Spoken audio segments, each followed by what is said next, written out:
કાળ, માયા અને કર્મ, આ ત્રણ જણાએ જીવને હેરાન કરી મૂક્યા છે. આ ત્રણથી છુટકારો લેવા માટે આપણે ત્રણનો સાથ અખંડ જોઈશે. એક સ્વામિનારાયણ ભગવાન, બીજા સ્વામિનારાયણ ભગવાનના સંતો અને ત્રીજા સ્વામિનારાયણ ભગવાનના ભક્તો. ત્રણથી છૂટવા આ ત્રણનો સાથ અખંડ જોઈશે. કાળથી ભગવાન સિવાય બીજો કોણ છોડાવે? અને માયાથી ભગવાનના સંતો સિવાય બીજા કોણ મુકાવે? અને આપણા ખોટા કર્મથી આપણા વાલા હરિભક્તો સિવાય આપણને કોણ બચાવે? ત્રણથી છૂટવા ત્રણનો સતત સાથ જોઈશે. જે સાથ નહીં લે એને કાળકર્મ માયા છોડશે નહીં. બહુ દુઃખ દે.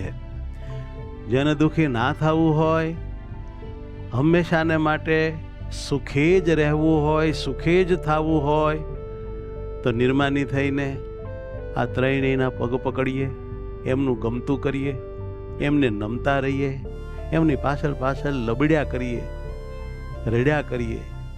કોઈ પ્રકારનું અહમ દિલમાં ન લાવીએ તો જરૂર આ ત્રણ જણા આ ત્રણ મોટી વિટમણાથી આપણને છોડાવશે અને શાશ્વત મહાઆનંદ પ્રદાન કરશે. એમાં કોઈ શંકાને સ્થાન નથી.